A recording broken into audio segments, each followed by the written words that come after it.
Working वुमनला सणाची सुट्टी असते, पण कामाची सुट्टी कधीच नसते. गुड मॉर्निंग सर्वांना. मी खुशी स्वागत करते तुमचं आपल्या यूट्यूब चॅनलवर.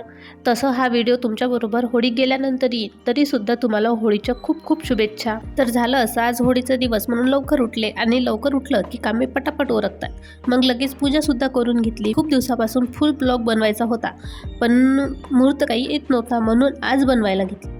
आपण बाहेर काम करत असल्याने कसं होतं ना, घराकडे थोडं ना थोडं दुर्लक्ष होतं आणि ते पेंडिंग असलेली कामे मग आपल्याला सुट्टीच्या दिवशी करावी लागतात.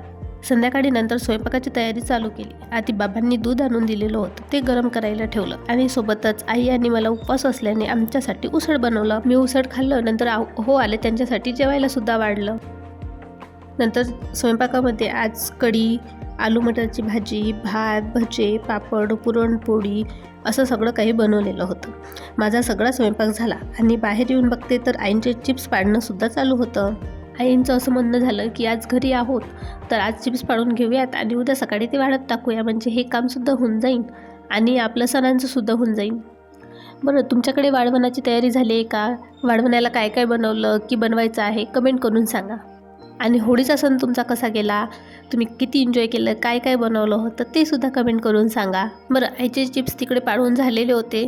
त्यानंतर आम्ही जेवण वगैरे केलं आणि रात्री झोपलो, कारण उद्या सकाळी उठून पुन्हा ते चिप्स वाळू टाकायचे होते.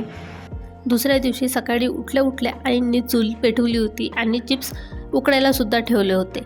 नंतर मी लगेच माझं सगळं आवरून उन्हामध्ये चिप्स वाळत घातले. तर असा होता माझा होळीचा दिवस. तुम्हाला ब्लॉग कसा वाटला कमेंट करून सांगा. आणि हा माझा फर्स्ट ब्लॉग आहे, त्यामुळे काही कमी जास्त झालं असेल तर प्लीज सांभाळून घ्या. तसेच व्हिडिओला लाईक करा, शेअर करा आणि सबस्क्राईब करायला विसरू नका. Bye bye.